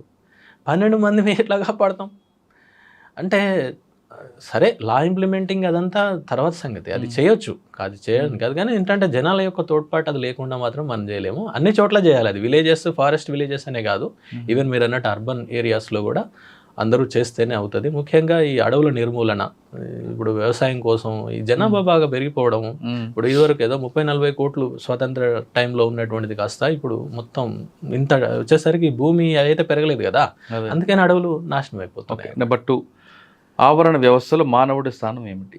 ఎస్ సార్, ఇక్కడ ఏంటంటే ఆవరణ వ్యవస్థ అనేటువంటిది అన్ని జీవజాతులు ఉండేటువంటివి ఒకదాని మీద ఒకటి ఆధారపడి ఉంటాయి. ఇందాక టైగర్ ఎగ్జాంపుల్ చెప్పాను కదా, అట్లా మనిషి అనేటువంటి వాడు కూడా అందులో ఒక భాగం. అంతేగాని ఆవరణ వ్యవస్థ మీద ఉండడు మనిషి, కానీ మనమేమో మీద ఉన్నట్టు మిగతా వాటి మీద అందరి మీద పెత్తనం చేస్తున్నట్టు మనం అనుకుంటున్నాం. అనుకోవడం వలన కొన్ని జీవజాతులు నశిస్తున్నాయి, మొత్తానికి పోతున్నాయి. అట్లా అది మనం వాటి బాధ్యత కూడా మనదే. ఈ మధ్యలో మీరు చూసే ఉంటారు, ఒక సుప్రీంకోర్టు కేసు ఉంది మొన్న ఈ మధ్యలో, జస్ట్ వారం రోజుల క్రింద. ఒక ల్యాండ్ అది ఫారెస్ట్ భూమి అని చెప్పేసి మనకు వేరే వాళ్ళు మాది అని కోర్టుకు వెళ్ళారు, కాదని చెప్పేసి చెప్పింది. చెప్పడంతో పాటు ఏమందంటే, మనిషి అనేటువంటి వాళ్ళు, మనిషి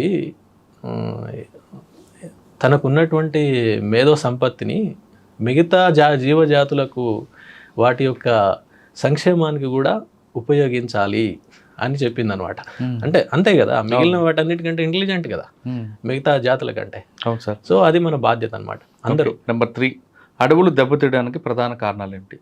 ముఖ్యంగా సార్, ప్రధానంగా ఈ ఒకటి ఇందాక అన్నాను కదా, వ్యవసాయం కోసం చెట్లను కొట్టేసి మొత్తం భూమి అంతా, అడవి అంతా సాఫ్ చేసేసి ఎక్కువగా చేస్తున్నటువంటి సందర్భాలు ఉన్నాయి, చాలా చోట్ల ఉన్నాయి అన్నమాట. సో అది బాగా పెద్ద కారణం, ప్రధానమైనటువంటి కారణం. అది పోడు వ్యవసాయం కావచ్చు, లేకపోతే ఛత్తీస్గఢ్ నుండి వచ్చిన కొన్ని ప్రాంతాలు, ముఖ్యంగా గోదావరి బెల్ట్లో వాళ్ళు గుత్తికోయాలని ఉంటారు, వాళ్ళు అటువైపు కొంచెం ప్రాబ్లం ఉంది అక్కడ, ఆ శాంతి భద్రత సమస్య, ఏదో సమస్యలు ఉన్నాయి అక్కడ. వాళ్ళు లేకపోతే వాళ్ళు ఇటువైపు ఎందుకు వస్తారు, ఇటు వచ్చేసి వాళ్ళు అడవిలో చేరుతారు. అడవిలో ఎందుకంటే వాళ్ళు ఫారెస్ట్ డ్వెల్లింగ్ ట్రైబ్స్, వాళ్ళు బయట ఉండేవాళ్ళు కాదు, వాళ్ళ జీవన విధానమే అట్లుంటుంది. వచ్చేసి వాళ్ళంతా సాఫ్ చేసేస్తారు ఉండడానికి, అట్లనే వాడు వ్యవసాయం చేయడానికి కూడా వాళ్ళు మొత్తం దాన్ని సాఫ్ చేస్తారు. దానివలన బాగా నష్టం జరుగుతోంది. కరీంనగర్ నుంచి మీకు ఖమ్మం వరకు ఇది మనకు బాగా కనిపిస్తాయి. మీరు గమనించే ఉంటారు, శ్రీనివాసరావు గారి హత్య కూడా ఆ నేపథ్యంలోనే జరిగింది. అట్లా చాలామంది ఫారెస్ట్ ఆఫీసర్స్ ప్రాణాలు కోల్పోవడం అనేటువంటిది కూడా జరుగుతుంది. ఇంకొకటి డిగ్రడేషన్ అంటే అడవి ఉంటుంది కానీ దాంట్లో ఉన్న వాల్యుబుల్ టింబర్ ఇట్లాంటివన్నీ పోతాయి. అంటే టీకి ఇట్లాంటివి స్మగ్లింగ్ ఉంటుంది చూసారా, అది అట్లనే వన్యప్రాణులు చంపడం, ఇక ఇలాంటివన్నీ అటవీ నేరాలు ఉంటుంటాయి. వీటి కారణంగా అడవులు దెబ్బతింటున్నాయి. ఓకే, నెంబర్ 4 అండి, వన్యప్రాణుల పాత్ర ఏమిటి? చాలా జాతులు అంతరిస్తున్నాయి లేదా వాటి జనాభాలు తగ్గిపోతున్నాయి, ఎందుకు? ముఖ్యంగా వన్యప్రాణులు ఏంటంటే, ఇప్పుడు ఫర్ ఎగ్జాంపుల్ మీకు ఉదాహరణ మళ్ళీ నేను టైగర్ గురించే చెప్పాల్సి వస్తుంది. టైగర్ ఉందనుకోండి, ఆ ఫారెస్ట్ అంతా ప్రొటెక్ట్ అవుతుంది అంతే. ఒక టైగర్ ఉందనుకోండి, టైగర్ చేసే పని 100 మంది కూడా చేయలేరు, అంత చేస్తుంది అనమాట. అంటే అది ఉంది అంటే ఎవరు, మీరు లోపలికి ఎవరు వెళ్ళరు, అంత ప్రొటెక్ట్ చేస్తారు. అయితే ఇక్కడ మన బాధ్యత ఏంటంటే దాన్ని మనం కాపాడాలి. ఎలా? ఇప్పుడు రకరకాలుగా మీరు దాంట్లో ఉన్న నెక్స్ట్ క్వశ్చన్ అదే ఏంటంటే, చంపుతుంటారు. ఏది రకరకాల పద్ధతులు చంపుతుంటారు. ఈవెన్ టైగర్ అనేది కూడా చంపడానికి వెనుకాడరు. ఎందుకంటే టైగర్ అనేది చాలా దాని స్కిన్, దాని అన్ని నెయిల్స్, ముస్టాష్, ఇవన్నీ ప్రతి ఒక్కటి విబ్రియా అంటారు, అవన్నీ కూడా ప్రతి ఒక్కటి చాలా వాల్యుబుల్. అంటే జనాలు అట్లా ఉంది. అంటే దాని చుట్టూ నిజానికి అవన్నీ మిత్స్ అండి, అవి మూఢనమ్మకాలు. ఇప్పుడు టైగర్ గోరు మెళ్ళ వేసుకుంటే ఏదో అనుకుంటారు, ఏమి కాదు, పులి చర్మ మీద కూర్చొని జపం చేస్తే ఎవరు వస్తారంటారు కదా. ఇప్పుడు గోరు ఉంది కదా, ఈ గోరులో ఉన్నటువంటి పదార్థం ఓకే కెరాటిన్ అని ఉంటుంది. ఓకే, ఆ కెరాటిన్ అనేటువంటిది మనం కట్ చేసి దీన్ని ఏం చేస్తాం, డస్ట్బిన్లో ఇస్తాం, అంతేనా? అవును, ఇదే పదార్థంతో అది తయారైద్దండి. కానీ పులి గోరు మెళ్ళ వేసుకుంటే అదే అంటారు, పులి చర్మం మీద కూర్చొని పూజ చేస్తే దేవుడు ప్రత్యక్షం అవుతాడు అంటారు కదా. అలా ఇప్పుడు అలా అనుకుంటారు కదా, మరి దీన్ని మీరు అందుకు వేస్తున్నారు అక్కడ. మనిషి గోరు కదా, మనిషి గోరు కదా, అంతే. ఇది మూఢనమ్మకాలు, మిత్స్ అనమాట అవన్నీ. ఇప్పుడు మీరు ఇందాక చెప్పారు కదా, కరెక్ట్ చెప్పారు అది. ఎందుకంటే నేను ఒక టైగర్ స్కిన్ ని సీజ్ చేశాను. సీజ్ చేసినప్పుడు అది పాపం దాన్ని చంపింది ఎక్కడంటే మహారాష్ట్రలో. స్కిన్ ని బెజూర్ వైపు పట్టుకొస్తుంటే మేము మాటేసి దాన్ని సీజ్ చేసాం, పట్టుకున్నాం. అది సేమ్ మీరు చెప్పినటువంటిదే. వాళ్ళు మేము ఎంక్వైరీ చేస్తే తెలియదు ఏంటంటే దాన్ని తీసుకెళ్ళి కూర్చొని దాని మీద కూర్చొని పూజ చేశారు. ఎందుకు, మీరు ఒక విషయం నేను చెప్తాను. మీరు ఎలాంటిదైనా తోలు లాంటిది మీరు కనుక వేసుకొని కూర్చుంటే కొద్దిసేపటికి మనకు అలా ఫీలింగ్ వచ్చేస్తుంది. ఎందుకంటే మన కండక్షన్ క్రిందికి పోదు. అంటే ఫర్ ఎగ్జాంపుల్ మీరు కొన్నిసార్లు చెప్పులు వేసుకొని స్లిప్పర్స్ వేసుకొని ఇంట్లో తిరుగుతూ ఉంటారు చూసారా, తిరిగినప్పుడు మన ఆటోమేటిక్గా మన లోపల కొంత ఎనర్జీ డెవలప్ అవుద్ది. ఆ డెవలప్ అయినప్పుడు అలా ఉన్నటువంటి వాళ్ళని కనుక మనం పట్టుకుంటే మనకు షాక్ వచ్చినట్టు అవుద్ది. మీరు గమనించినరో లేదో. ఎందుకు అవుతుంది, ఎందుకంటే వాళ్ళు వేసుకున్నటువంటి స్లిప్పర్స్ అది ఆ విద్యుత్ నిరోధకంగా ఉంటాయి, అందుకని క్రిందికి పోదు. నడుస్తున్నటువంటిప్పుడు ఏర్పడిన ఎనర్జీ వాళ్ళ బాడీలో అలాగే ఉంటుంది, ఎందుకంటే వాళ్ళు స్లిప్పర్స్ వేసుకున్నారు కదా. మీరు ఏమీ చెప్పులు లేకుండా మీరు వాళ్ళని పట్టుకున్నారు అనుకోండి, ఆ పవర్ మీ ద్వారా కిందికి పాస్ అవుతుంది. అప్పుడు మీకు ఆ షాక్ అనిపిస్తుంది. నేను ఇట్లా అనుభవించాను. కానీ కొంతమంది బెడ్షీట్లు పట్టుకుంటారు, అటువంటి వ్యక్తులు పట్టుకున్న షాక్ వస్తుంది. అంటే ఒకటండి, మన లోపల ఎనర్జీ ఏ కదలిక వలన ఇంకా వేరే కారణం వలన ఎనర్జీ కనుక ఉత్పత్తి అవుతుంది, అది సహజం. అది ఆ ఉత్పత్తి అయినటువంటిది కనుక క్రిందికి పోయే అవకాశం లేకపోతే వాళ్ళను వేరే వ్యక్తులు కనుక పట్టుకుంటే వాళ్ళు ఆ షాక్ని అనుభవిస్తారు. అంతే, దాంట్లో ఉన్న చిన్న ఫిజిక్స్ ఇది. అంతేగాని దీన్ని ఈ మూఢనమ్మకాల కారణంగా ఏమవుతుందంటే పాపం అవి చచ్చిపోతున్నాయి. అది తర్వాత సార్, వన్యప్రాణుల వధ ఎలా జరుగుతుంది? ఇవి చాలా ఇంపార్టెంట్ సార్. ఇవన్నీ కూడా చంపడం, తినడం అనేటువంటిది అనాదిగా ఉంది, లేదని కాదు. ఆది మానవుడు ఈ అన్ని సందర్భంలో ఉన్నాయి, కానీ అప్పుడు వేరు. అప్పుడు వాటి యొక్క సంఖ్య అవన్నీ కూడా చాలా ఉన్నాయి. కానీ ఇప్పుడు ఆ పరిస్థితి లేదు. కొన్ని జాతులు పూర్తిగా అంతరించే పరిస్థితికి వచ్చేసినాయి. ఇప్పుడు అన్నీ మీరేమైనా రాబందులు కానీ, లేకపోతే టైగర్ కానీ, లేక ఇతరత్ర ఉన్నటువంటి జింకలు, దుప్పులు, ఇవన్నీ వీటిని ఇప్పుడు చంపేస్తే ఇక మొత్తానికే జాతులే పోతాయి. అంటే ఇంత ఉన్న నంబర్ కాస్త ఇంతకు వచ్చేసింది. మిగిలిన వాటిని కూడా తర్వాత బుక్స్లో ఉంటాయి, బుక్స్లో ఉంటాయి, ఏముండవు. మ్యూజియంలో బొమ్మలు చూస్తాం మనం. ఓకే, వీటిని చంపడం ఎలా చేస్తారంటే బరిసెలు పట్టుకొని వెళ్ళడం, బరిసెలతోటి రాత్రి కూడా హంట్ చేయడం, లేకపోతే బాంబులు పెడతారండి చిన్న చిన్న. అంటే ముఖ్యంగా ఈ పందులు ఇట్లాంటి వాటి విషయంలో అది చిన్న మురిగిపోయిన మాంసం కానీ, లేకపోతే మొక్కజొన్న వాటి కానీ అందులో బాంబు పెట్టేస్తే అది తెలియకుండా దాన్ని కొరుకుద్ది. అది కొరకడం వల్ల మొత్తం పేలిపోయి చచ్చిపోతాయి అవన్నీ కూడా. ఇలా కొన్ని చేస్తుంటారు. అన్నిటికంటే ఇప్పుడు బాగా నడుస్తున్నటువంటిది ఏంటంటే కరెంటు తీగలు వేయడం. కరెంటు తీగలు మనం అడవి పక్క నుంచి పోయేటివి ఉంటాయి కదా, కరెంట్ లైన్లు ఉంటాయి కదా, పవర్ లైన్స్. ఆ పవర్ లైన్ నుంచి దొంగతనంగా సన్నటి జిఐ వైర్ ఉంటుంది చూడండి, ఆ వైర్ని అక్కడి నుంచి పవర్ డ్రా చేసి కింద వేసేస్తారు. కింద ఒక 1/2 మీటర్ ఎత్తుతోటి సింపుల్గా ఇట్లా కర్రలు పెట్టి, లేకపోతే పక్కన ఇట్లా గుంజి కట్టి ఇట్లా వేస్తారు. సాయంత్రం వేస్తారు వీళ్ళు, 5-6 ప్రాంతంలో వేసేస్తారు. ఆ దారి గుండా పోయేటువంటి ఏ యానిమల్ అయినా దానికి తగిలిందంటే షాక్ గురైతే చచ్చిపోతుంది. అలా టైగర్లు కూడా చచ్చిపోయాయి, టైగర్ చనిపోయాయి, దుప్పులు, జింకలు ఎన్నో చనిపోయాయి, పందులు చనిపోయాయి, ఈవెన్ మనుషులు కూడా చనిపోయారు, పశువులు కూడా చనిపోయాయి. ఇలా చాలా జరుగుతున్నటువంటివి అనమాట. దీన్ని మనం బాగా అరికట్టాల్సి ఉంటుంది. దీనికి పోలీస్ హెల్ప్ కూడా మేము తీసుకుంటాము. అలాగే పవర్ సప్లై చేసే పవర్ డిపార్ట్మెంట్, ఎలక్ట్రిసిటీ, అది పెట్టడం కూడా క్రైమ్ కదండి. క్రైమ్, అది క్రైమ్. అట్లా అటువైపు నుంచి చూసినా క్రైమే. ఇటు మనుషులు చనిపోతున్నారు, పోలీసు వైపు నుంచి దొంగతనం కరెంట్ తీసుకోవడం నేరమే కదా. నేరమే ఇవన్నీ. కానీ ఇవి ఫారెస్ట్ విలేజెస్ లో జరుగుతుంటాయి ఇవన్నీ. ఈవెన్ అవగాహన లేక లేదా ఎవరు పట్టుకోరని భరోసా. అంతే, పట్టుకోవడం అని అంటే అదే తెలియదు. ఎందుకంటే వాళ్ళు ఈవినింగ్ వేస్తారు. మేమేం చేస్తుంటామంటే వాటిని అన్నిటిని ఎప్పటికీ ఎక్కడెక్కడైతే వేస్తుంటారో, అంటే అన్ని చోట్ల వేయరు, ఏదైతే లైన్ ఎక్కడ ఉంటుందో, యాక్సెసిబిలిటీ ఎక్కడ ఉంటుందో ఇవన్నీ చూస్తూ మేము ఎప్పటికప్పుడు వాటిని శానిటైజ్ చేస్తాం, తీసేయడం. లేకపోతే ఆ చేసినటువంటి వాళ్ళు ఎవరున్నారు వాళ్ళని మేము మళ్ళీ తీసుకెళ్ళి విచారించడము, ఈవెన్ కేసులు బుక్ చేయడము, పోలీస్ తోటి వాళ్ళకు కూడా కౌన్సిలింగ్ ఇప్పించడము, ఇలాంటివన్నీ నిరంతరం జరిగేటువంటి ప్రాసెస్ సార్ ఇదంతా కూడా. తర్వాత సార్, అడవులు వన్యప్రాణుల కాపాడడంలో ప్రభుత్వాలు పౌరుల బాధ్యత ఏమిటి, అటవీ శాఖ విధి ఏమిటి? ముఖ్యంగా మేము అటవీ శాఖ విధి ఏంటంటే అడవుల్ని వన్యప్రాణులు కాపాడడం, ప్రొటెక్షన్ అనేది ఏంటి మా మ్యాండేట్ అనమాట. అది మ్యాండేట్ ఉన్నదే అందుకు. రెండవది దాన్ని డెవలప్ చేయాలి, ఉన్నటువంటి అడవిని అంటే రకరకాల పనులు చేయడం ఇట్లాంటివి చేస్తాం. ఇదే ప్రభుత్వాలు ప్రజల విషయానికి వస్తే మీరు చూసే ఉంటారు, రాజ్యాంగంలోనే ఉంది ఆర్టికల్ 48 and 51లో, ఆదేశిక సూత్రాల్లో ఉంటుంది. అది ఆదేశ సూత్రాల్లో ఉంటుంది. ప్రాథమిక విధి కూడా వీటిని కాపాడడం అనేది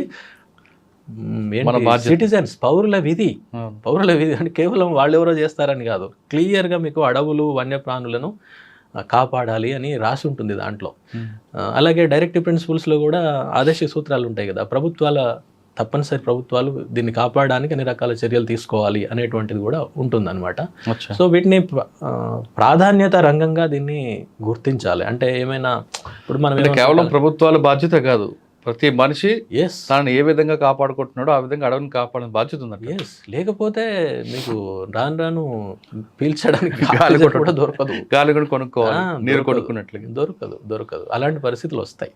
ఓకే సార్, చెట్లు నరికివేత, జంతువుల వేట విషయాల్లో చట్టం ఏం చెప్తుంది? ఎస్ సార్, ఇప్పుడు జంతువుల వధ విషయంలో చాలా స్ట్రాంగ్గా ఉంటాయి సార్.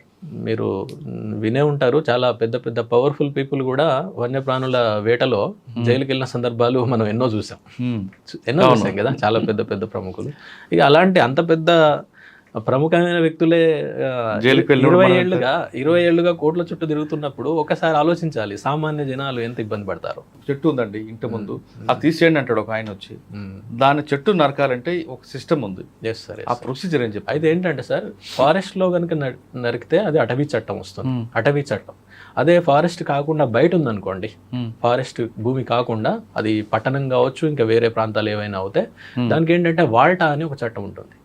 ఆ వాల్టా చట్టం ప్రకారం మీరు తప్పనిసరి అనుమతి తీసుకోవాలి. అనుమతి తీసుకున్నట్టయితే మీ పైన జరిమానా విధించబడుతుంది.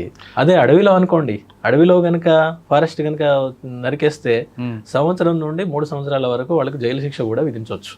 ఇది జరిమానాతో పాటు. సార్, ఇప్పుడు వాల్టా చట్టాన్ని వాల్టా డిపార్ట్మెంట్ని అప్రూవ్ చేయాలంటే ఏం చేయాలి? అంటే సంబంధించిన రెవెన్యూ అధికారులు ఇక ఫారెస్ట్ పీపుల్ వాళ్ళ నుండి అనుమతి తీసుకోవాలి సార్, తీసుకొని చేయొచ్చు.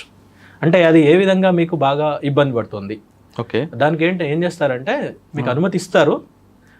అనుమతి ఇవ్వడంతో పాటు వాళ్ళు చేసేటువంటి కొన్ని కండిషన్స్ ఉంటాయి, మళ్ళీ మీరు కొన్ని మొక్కలు పెట్టాలి.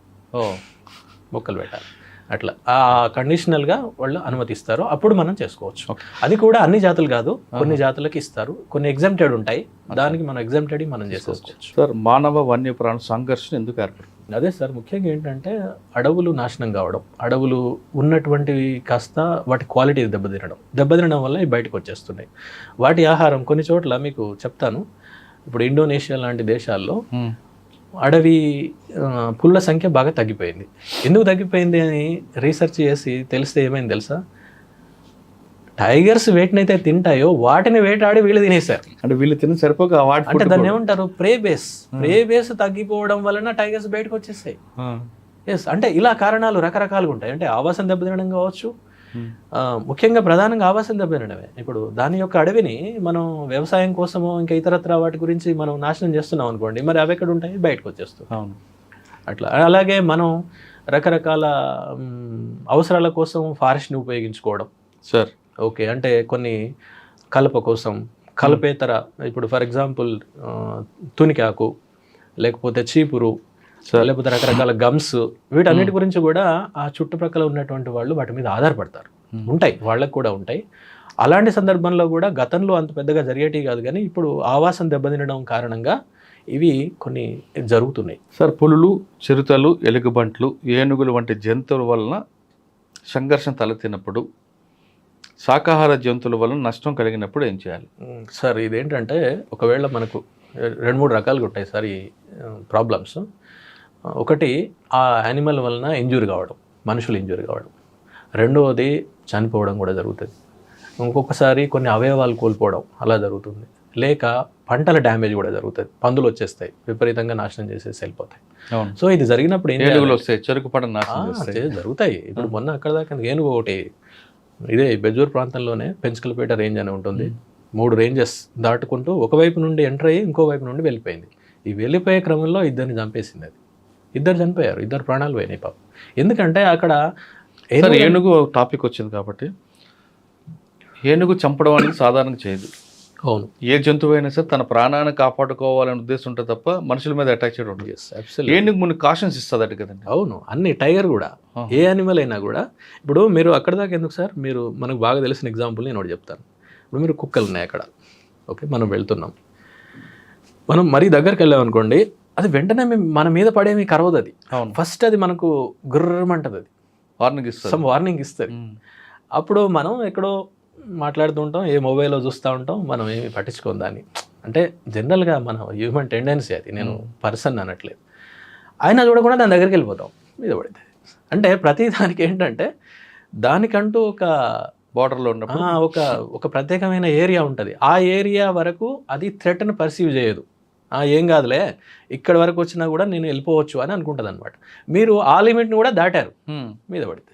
ఏనుగు ఏం చేస్తుంది? అయితే ఇది కూడా ఇప్పుడు మొన్న జరిగింది కూడా, వస్తున్నప్పుడు ఈ ఏనుగు గురించి మన ప్రాంతంలో ఐడియా లేదు. ఎందుకంటే ఏనుగులు మన అడవిలలో లేవు, ఈ మధ్యలో వచ్చినటువంటిది. అది బహుశా కొన్ని దశాబ్దాలు శతాబ్దాల చిత్తూరు, శ్రీకాకుళం ఇటువైపు ఉంటాయి. మన దగ్గర ఒకప్పుడు ఉన్నాయేమో మరి మనకు తెలియదు. ఎందుకంటే మన టెంపుల్స్ మీద మనం కథలు చెప్పుకునేటప్పుడు, లేకపోతే హిస్టరీ చెప్పుకునేటప్పుడు మనం చదువుతాం వీటన్నిటి, రాజులు ఇంతగా పెంచేవాళ్ళు అది ఇది అని చెప్పేసి. బహుశా మరి అప్పుడు ఉన్నాయేమో మనకు తెలియదు, రికార్డ్స్ మనకు తెలియదు. కానీ బహుశా నేను అనుకుంటున్నా ఇప్పుడు అవి ఛత్తీస్గఢ్లో ఉన్నాయి. యాక్చువల్గా ఛత్తీస్గఢ్ నుండి మహారాష్ట్రకు వచ్చేసినాయి. మహారాష్ట్ర నుంచి మనకు ఆనుకొనే ఉంది బెజూర్, కాగజ్ నగర్, దానికి ఆనుకొనే ఉంటుంది. సో మళ్ళీ దాని యొక్క విస్తరణ, దాని యొక్క ఏరియా విస్తరణలో భాగంగా వచ్చినాయా మనకు తెలియదు, దాన్ని స్టడీ చేస్తే తప్ప మనకు అర్థం కాదు. అయితే ఈ ఏనుగు రావడంతో ఇక్కడ ఏంటంటే వీళ్ళకు పాపం తెలియదు ఏనుగు అనేటువంటి విషయం, దాన్ని ఎట్లా హ్యాండిల్ చేయాలో తెలియదు. ఈవెన్ టైగర్ తెలుసు, టైగర్ గురించి వచ్చినప్పుడు మనం ఎట్లా కాపాడుకోవాలనేది వాళ్ళకి ఐడియా ఉంది, కామన్ పీపుల్కి. కానీ దీని గురించి ఐడియా లేకపోవడం వల్ల తక్కువ అంచనా వేశారు దాన్ని. అది కాకుండా యానిమల్ చాలా పెద్దగా ఉంటుంది, మనం దగ్గరకు వచ్చేసరికి మనం వెళ్ళిపోవచ్చులే, అలా కొన్ని మిస్కన్సెప్షన్స్ ఉన్నాయన్నమాట. వాటి కారణంగా వాళ్ళు ఒకరైతే ఫోటో తీస్తున్నారు దాన్ని.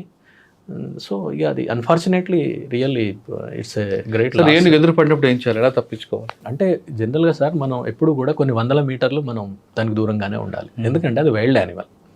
వైల్డ్ యానిమల్ ఎలా బిహేవ్ చేస్తుంది అనేది మనం ఎప్పుడు కూడా చెప్పలేం. Few hundreds of meters you should be away from it.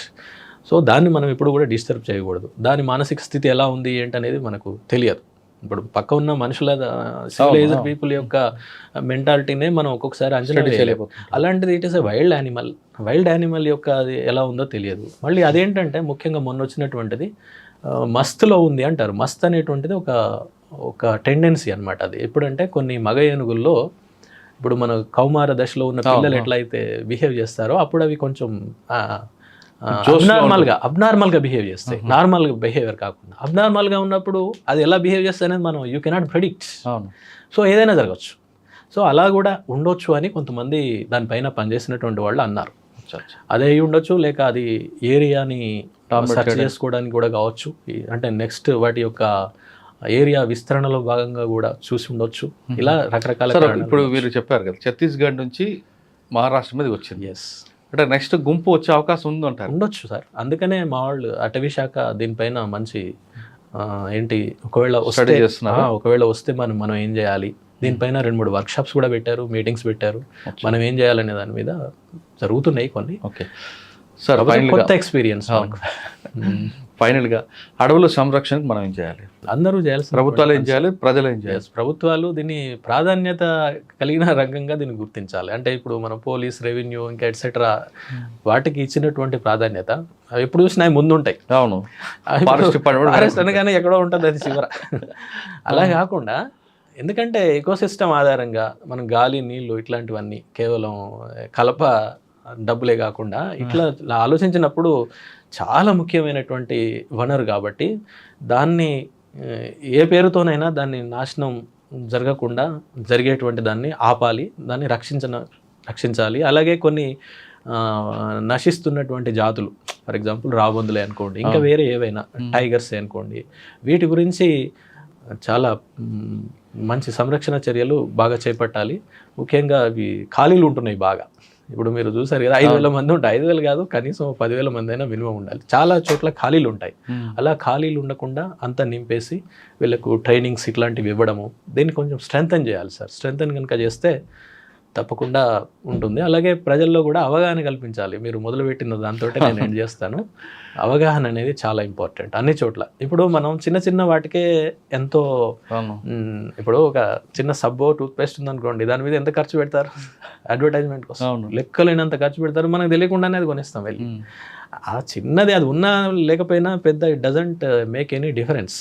But ఇంత పెద్ద విషయం ఇది, దీని గురించి కూడా రకరకాల మాధ్యమాల ద్వారా అవగాహన జనాల్లో కానీ అందరిలో సార్, నాట్ ఓన్లీ ఏది కామన్ పీపుల్ అని కాదు, ఈవెన్ ఎడ్యుకేటెడ్ చదువుకున్న వాళ్ళు కూడా, ఈవెన్ ఉద్యోగస్తులు కూడా, పోతే ఏమవుతుంది దాన్ని పోవడం వల్ల, రోడ్ వేసేస్తున్నాం, మాకు వస్తుంటాయి సమస్యలు, రోడ్ వైడనింగ్ అంటారు, ఏమైందండి అది పోతే పోయింది, వేయనివ్వండి అని మా కొంతమంది అధికారులు వాళ్ళు కూడా మా పైన ప్రెషర్ తీసుకొచ్చిన సందర్భాలు బోలెడు ఉన్నాయి. అలా చాలా తెలియదు వాళ్ళకి దాని గురించి. అంటే ఎప్పుడూ కూడా హ్యూమన్ సెంట్రిక్గానే ఆలోచిస్తూ ఉంటారు. కానీ ఇక్కడ చెట్లు, జంతువులు అనేవి కూడా, చెట్లు జంతువుల గురించి మాత్రమే మనం పనిచేయడం కాదు, మనుషుల గురించే పనిచేయడం. మనుషుల గురించే చెట్లను, జంతువులను కాపాడాలి. ఓకే, మనుషుల గురించి. ఫైనల్ ఇంకో క్వశ్చన్ అండి, ఈ డిపార్ట్మెంట్లోకి రావాలనుకున్న వాళ్ళకి మీరు ఇచ్చే మెసేజ్ ఏంటి? చాలా మంచి డిపార్ట్మెంట్ సార్ యాక్చువల్గా. అంటే ఇంత పెద్ద ఏమంటారు, ఆ చెట్లు, జంతువులు అనేవి మాట్లాడవు కదా. అవును, వాటి తరఫున మనం మాట్లాడాలంటే you are definitely a voice for the voiceless, తప్పకుండా. కాకపోతే ఏంటంటే ఇక్కడ చాలా రిస్క్ కూడా ఉంటాయి, ఛాలెంజింగ్ ఉంటుంది, అంత ఈజీ ఏం కాదు మనం అనుకున్నట్టు. ఏదో మీరు ఎడ్యుకేషన్ డిపార్ట్మెంటో లేకపోతే ఇంకా ఎన్నో డిపార్ట్మెంట్స్ ఉన్నాయి. అంటే అఫ్ కోర్స్ అందులో ఉన్న సాధక బాధకాల గురించి నేను ఎక్కువ మాట్లాడలేను. కానీ ఇది ఏంటంటే ఇది ఓపెన్ రిసోర్స్ సార్, ఇది ఓపెన్ రిసోర్స్. ఎవ్రీబడి, ప్రతి ఒక్కరూ నాదే అనుకుంటారు, కానీ దానికి ఎవరు ఏం చేయరు. ఇది మా ఆడే అంటారు, మరి ఆడే కరెక్టే, మరి మీరేం చేస్తున్నారు అడవిని దాన్ని కాపాడడానికి?